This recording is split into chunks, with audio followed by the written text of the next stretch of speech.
Selamat pagi, semangat pagi, haleluya. Kita berjumpa lagi dalam acara Renungan Pagi, Bapak, Ibu, dan Saudara-saudara. Tapi sebelum kita mendengar sebagian dari firman Tuhan, kita akan memuji dan membesarkan nama Tuhan terlebih dahulu.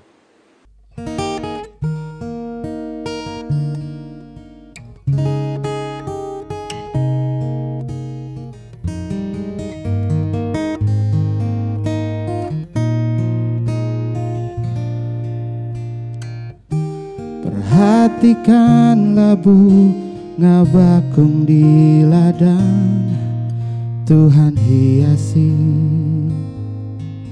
tanpa bekerja. Apalagi kita orang percaya, Tuhan pelihara, Tuhan cukupkan. Perhatikan burung di udara, Tuhan beri makan tanpa bekerja. Apalagi kita kesayangannya, Tuhan pelihara, Tuhan sediakan. Saat kau perlu, Tuhan tahu. Saat kau minta, Tuhan dengar. Saat percaya, Tuhan bekerja. Saat menangis, Tuhan tahu. Saat berdoa, Tuhan dengar. Saat bersyukur, Tuhan berkati. Dari awal lagu ini. Perhatikan burung di udara, Tuhan beri makan tanpa bekerja. Apalagi kita kesayangannya, Tuhan pelihara,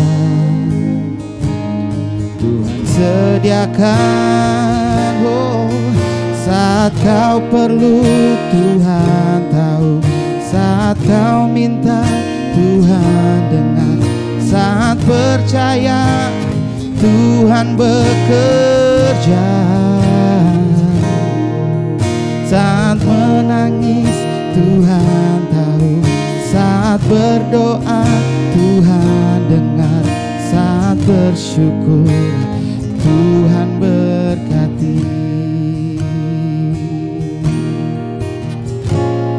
Kau Tuhan lebih dari cukup, kasih-Mu Tuhan.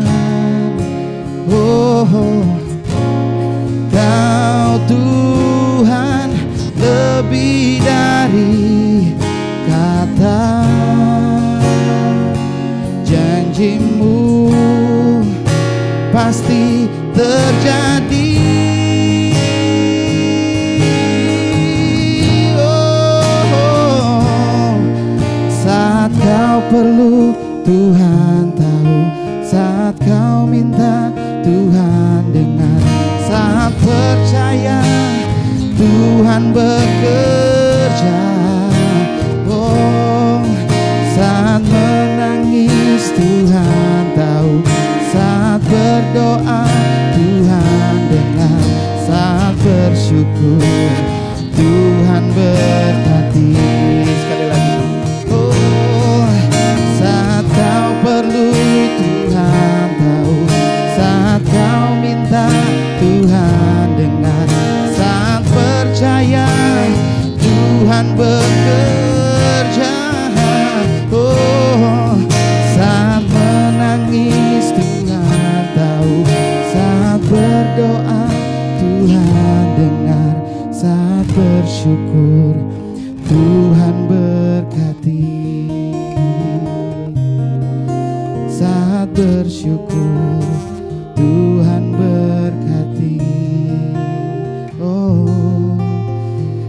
Tuhan tahu dan memberkati.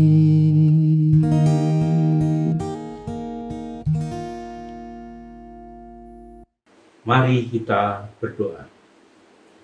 Bapa kami dalam surga, di tempat yang maha tinggi, yang kami sebut dengan nama Tuhan Yesus Kristus. Terima kasih Tuhan, kalau pada pagi hari ini kami mendapat kesempatan untuk mendengarkan sebagian firman-Mu. Biarlah Engkau buka hati kami, sehingga firman-Mu yang disampaikan akan kami mengerti dengan sepenuhnya. Juga akan berdoa pagi hari ini untuk hamba-Mu yang menyampaikan firman-Mu. Kau berikan hikmat kebijaksanaan, sehingga firman yang disampaikan adalah firman sesuai dengan kehendak-Mu. Terima kasih Tuhan, kami berdoa pada pagi hari ini hanya di dalam nama Tuhan Yesus Kristus. Haleluya. Amin. Ayat pokok pada renungan pagi hari ini terdapat di dalam Perjanjian Lama, kitab Hagai 1 ayat 8. Hagai pasal 1 ayat 8.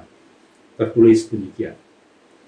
Jadi, naiklah ke gunung, bawalah kayu, dan bangunlah rumah itu. Maka aku akan berkenan kepadanya, dan akan menyatakan kemuliaanku di situ, firman Tuhan. Pada tahun 588 sebelum Masehi, sebagian besar umat Yehuda atau bangsa Yehuda ditawan dan dibawa ke negeri Babilonia. Kemudian pada tahun 538 sebelum Masehi, kerajaan Persia mengalahkan kerajaan Babilonia, sehingga bangsa Yehuda berpindah menjadi tawanan bangsa Persia. Persia yang sekarang berubah menjadi negara Iran. Jadi pada tahun itu juga ada kejadian yang luar biasa. Raja Kores yang memerintah waktu itu oleh Tuhan digerakkan hatinya untuk melepaskan bangsa Yehuda atau umat Yehuda untuk kembali ke negara Yehuda, untuk membangun kembali rumah Allah atau rumah Tuhan di sana, tepatnya di kota Yerusalem. Mereka yang telah kembali dari pembuangan bersemangat untuk membangun kembali rumah Tuhan atau rumah Allah di Yerusalem. Tetapi karena adanya kekeringan dan kegagalan panen, maka semangat untuk membangun menjadi pudar. Belum lagi ada penduduk di sekitar Yerusalem yang berusaha untuk menggagalkan pembangunan rumah Tuhan tersebut. Dengan bermacam cara, orang-orang ini menekan umat Allah yang sedang membangun. Bahkan mereka menggunakan kekerasan untuk memaksa orang Yehuda menghentikan pekerjaan itu. Akhirnya, dalam kitab Esra dikatakan, pada waktu itu terhentilah pekerjaan pembangunan rumah Tuhan sampai pada tahun kedua masa pemerintahan Raja Darius. Mereka berhenti membangun selama kurang lebih 15-16 tahun. Ketika pekerjaan membangun rumah Allah berhenti, umat Yehuda mulai berpaling pada urusan pribadinya. Keinginan untuk membangun sudah mulai berkurang, bahkan pudar sama sekali. Dan pada saat itu firman Allah datang melalui Nabi Hagai. Nabi Hagai membangkitkan semangat orang Yehuda untuk membangun kembali rumah Tuhan yang masih terbengkalai atau masih mangkrak tersebut. Hagai menegur umat Yehuda yang membangun rumahnya sendiri dan membiarkan rumah Allah terbengkalai dengan mengatakan, apakah sudah tiba waktunya bagi kamu untuk mendiami rumah-rumahmu yang dipapani dengan baik, sedang rumah ini tetap menjadi reruntuhan? Nabi Hagai menunjukkan suatu perbedaan yang sangat mencolok antara rumah-rumah pribadi dengan rumah Tuhan. Umat Yehuda membangun rumah pribadinya sehingga menjadi lebih indah dari rumah Tuhan yang saat itu masih terbengkalai, masih berupa puing-puing karena dihancurkan oleh bangsa Babel pada berpuluh tahun yang lalu. Kemudian Nabi Hagai meneruskan kata-kata yang demikian. Oleh sebab itu, beginilah firman Tuhan semesta alam. Perhatikanlah keadaanmu. Ini merupakan suatu teguran yang keras kepada bangsa Yehuda waktu itu karena cara hidup mereka.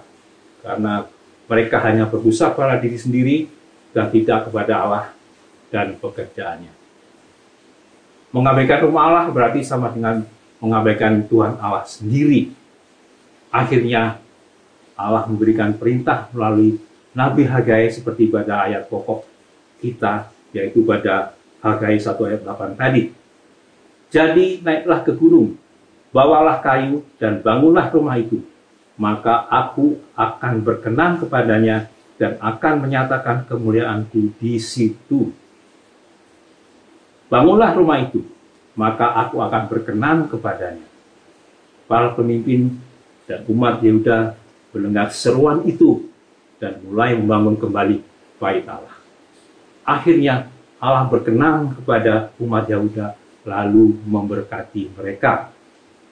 Demikian juga Allah telah memanggil kita untuk memuliakan Dia. Jika memuliakan Tuhan bukan menjadi tujuan hidup kita, sebenarnya apakah yang akan kita bangun? Dengan mengabaikan bangunan rumah Allah, berarti tanpa kita sadari, kita juga membiarkan hidup rohani kita terbengkalai dan mangkrak. Allah menghendaki kita untuk ikut ambil bagian dalam membangun rumah Allah atau rumah Tuhan, baik secara fisik maupun secara rohani. Di dalam Alkitab Perjanjian Baru, Paulus menulis kepada jemaat Korintus. Di dalam 1 Korintus 46 ayat 16 disebutkan, tidak tahukah kamu bahwa kamu adalah bait Allah dan bahwa roh Allah diam di dalam kamu?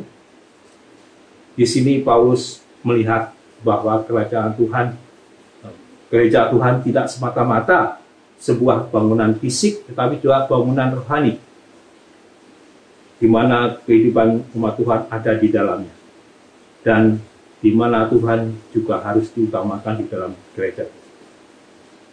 Bila kita ikut serta dalam pembangunan rumah Tuhan, maka Allah akan memberkati kita.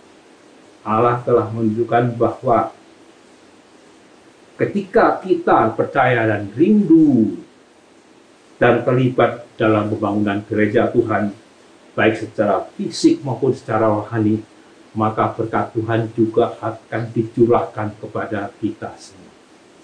Demikian firman Tuhan pada pagi hari ini. Tuhan Yesus Kristus memberkati kita. Mari kita berdoa. Bapa kami dalam surga, Tuhan Yesus Kristus, terima kasih Tuhan kalau kami telah mendengar sebagian dari firman-Mu, firman-Mu yang telah mengajarkan kepada kami untuk senantiasa bersemangat untuk membangun gereja kami, baik secara fisik maupun secara rohani, baik secara rohani pribadi kami masing-masing maupun jemaat yang ada di gereja kami. Kami tahu Tuhan, semua ini adalah untuk kemuliaan dan kebesaran nama-Mu. Terima kasih Tuhan, terima kasih. Kami berdoa pagi hari ini untuk mengakhiri renungan pagi ini hanya di dalam nama Tuhan Yesus Kristus. Haleluya. Amin. Di dalam